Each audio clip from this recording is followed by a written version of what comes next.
It's hard to imagine moving on with life without Ezra.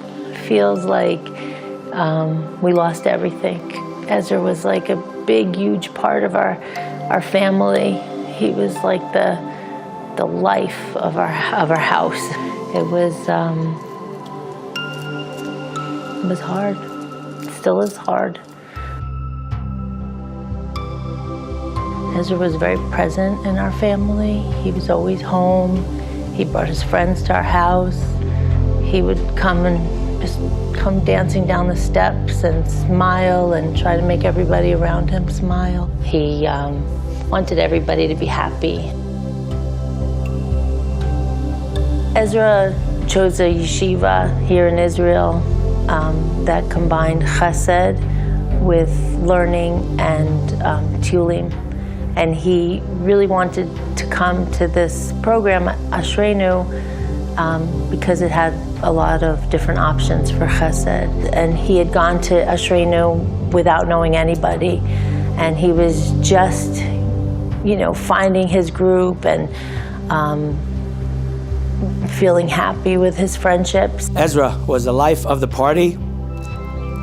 He was unbelievably popular amongst all the students here at Ashreinu. Anyone who he interacted with such a tremendous smile, such an infectious laugh. And this is what attracted people to Ezra. One thing that Ezra always did was if someone was sad around him, he would make this face. And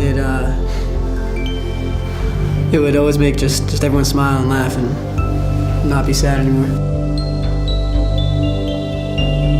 Ezra found it fascinating that we can travel the land and literally visit the same places that are mentioned in the Tanakh. Ezra had a mind of his own, and when he sat down and decided he wanted to do something, he got it done. And what's amazing is that literally the day that he was murdered, he had mentioned to one of our rabbis that after studying and learning together, he wanted to be able to complete the entire Tanakh. And he said, this is something I want to do, and this is a goal I have, and I'm going to finish. I think he loved Israel in the way that we grow up as, Jewish people, loving the state of Israel, knowing it's important. I was at work Thursday morning, and my husband called me, yelled into the phone. Ezra was attacked. Ezra was sitting against the window, and then we were stuck in traffic about 2 minutes away from the park, and then the shots rang out. I was sitting right across from him, so he fell into my seat. And then an hour or two later, we heard that he was dead. I quickly ran up to his room.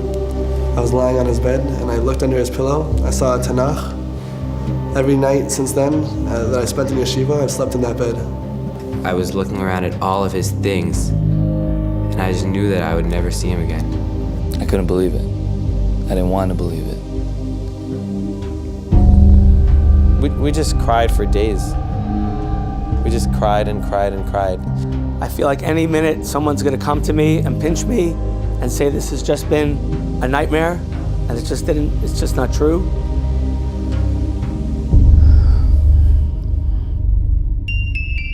Ezra's friends throughout this whole terrible experience have been such a source of comfort. My ability to heal a little bit is to see how much he meant to them and how much they, care and feel for him and for us.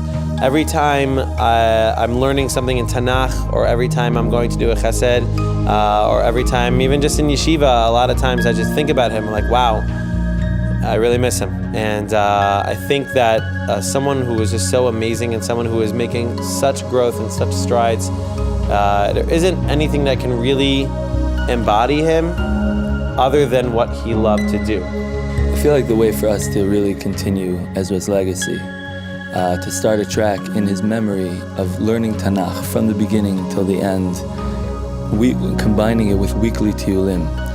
According to what we're learning, we would go visit there. And I believe that that's something that Ezra really wanted to do and wanted to get to. And I think that can inspire so many students of ours and students around the land of Israel to do the same as well. Ezra's greatest legacy was the ability for one person to make such an impact on any room that they enter, any group that they meet, to bring smiles to people's faces and to be able to create such an unbelievable sense of happiness and joy that lit up a room.